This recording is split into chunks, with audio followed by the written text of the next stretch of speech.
যারা কোটি কোটি টাকা আত্মসাৎ করে তারা কিন্তু চাচার মতো সুখী নাই, কেউ নাই। কারণ চাচা যে পরিমাণ টাকা পান, দিন শেষে যখন বিছানায় যান নিশ্চিন্তে ঘুমিয়ে পড়েন। আর যারা কোটি কোটি টাকা আত্মসাৎ করে অট্টালিকা বানিয়েছেন বড় বড়, তাদের উদ্দেশ্য করে আমার এই ভিডিওটা। আপনারা কিন্তু সংসার, স্ত্রী, সন্তান দিয়ে কখনো সুখে নাই। পরিবার উনি মেসেলার থাকে, মেসেলার থাকে। আচ্ছা, বাদাম বিক্রেতা চাচার কাছে জানতে চেয়েছিলাম উনি কোথায় থাকেন। উনি বলল, কি শুনলেন আপনারা নিশ্চয়ই, মেসেলার নাকি থাকেন, অর্থাৎ মেসে থাকেন। এই জন্য উনি বলেন মেসেলার থাকেন। আর যারা বিয়ে করে নাই তারা হলো ব্যাচেলার। তো চাচার এই কথাগুলো শুনে খুব মজা পেলাম। তারপরে যাক, এখন বিস্তারিত কথা শুনুন, কারণ চাচার কাছে গুরুত্বপূর্ণ কিছু তথ্য আমি পেয়েছি, যে তথ্যগুলো শুনলে আপনাদেরও ভালো লাগবে। চাচা মিয়া প্রতিদিন 400 টাকা ইনকাম হয়। এই টাকা বাড়িতে পাঠান কিভাবে? কতদিন পর পর যাক বাড়ি? কতদিন পর পর যাক? ছেলে সন্তান কয়জন আছে?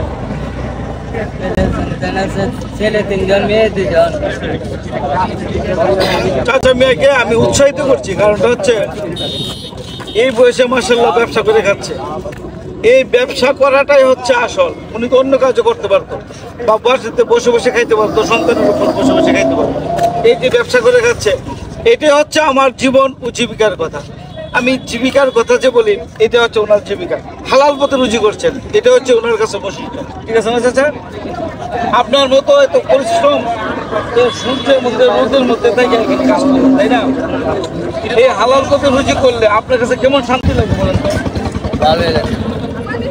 আপনি দিন শেষে যখন ঘুমান, মানে নিশ্চিন্তে ঘুমাইতে পারেন।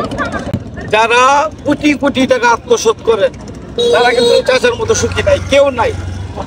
কারণ চাচা যে পরিমাণ টাকা পান, দিন শেষে যখন বিছানায় যান নিশ্চিন্তে ঘুমিয়ে পড়েন। আর যারা কোটি কোটি টাকা আত্মসাৎ করে অট্টালিকা বানিয়েছেন বড় বড়, তাদের উদ্দেশ্য করে আমার এই ভিডিওটা। আপনারা কিন্তু সংসার, স্ত্রী, সন্তান দিয়ে কখনো সুখে নাই, পরিবারের জন্য কখনো সুখে নাই। এই চাচার কাছ থেকে শিক্ষা গ্রহণ করতে হবে আপনাদের।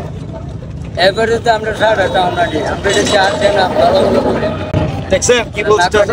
হ্যাঁ, আপনার শরীরে কোনো রোগও নাই, অসুস্থ নাই, ওষুধ খাওয়া লাগে না, বুঝতে পারছেন? আর যারা কোটি কোটি টাকা আত্মসাৎ করে ওই বড় পালঙ্কের মধ্যে ঘুমাচ্ছেন, তাদের প্রতিদিন রাত্রেবেলা যতগুলো সিমেন্ট বিছি আমি এখন কিনেছি, ততটুকু এর চেয়ে বেশি ওষুধ খেতে হয় তাদের। কারণ একটাই, তারা অবৈধ পয়সা ইনকাম করে। এই অবৈধ পয়সা ইনকাম যারা করে তাদেরকে ধিক্কার জানাই। দাদা আপনি কি বলেন? আপনার আমার টাকাই তো তারা মারছে, মানে মেরে খাচ্ছে নাকি? আমাদের টাকাই তো, জনগণের টাকাই তো তারা মারছে। ঘুষ খাচ্ছে, অবৈধভাবে রুজি করতেছে, তাই তো? এই চাচার মতো লোক নামাজ পড়ে, 5 ওয়াক্ত পড়ে, নামাজ পড়ে 5 ওয়াক্ত। এই চাচার মতো লোক প্রত্যেকটা ঘরে ঘরে জন্মগ্রহণ করুক, এমনকি আশা করি। আর যারা টাকার পাহাড় বানিয়েছেন, কুমির হয়েছেন, টাকার কুমির, তাদেরকে ধিক্কার জানাচ্ছি এই চাচার মাধ্যমে। যারা দেখছেন তারা এই ভিডিওটা ছড়িয়ে দেবেন, কারণ তাদের কারণে এই বাংলাদেশে এই গরিব মানুষগুলা, তাদের এই অভাব অনটন যাচ্ছে না, এবং তারা কিন্তু সুখে নাই।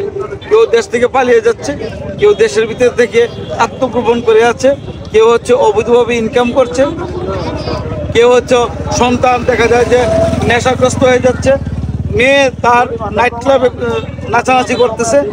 দিন শেষে তারা কিন্তু একসাথে কখনোই হইতে পারে না। তাদের এই সংসারটুকু, ঘুষ খাওয়া যারা, সুদ খাওয়া যারা, তাদের এই সংসারটুকু কখনো ভালো হবে না। চাচা আমার কথাগুলো ঠিক?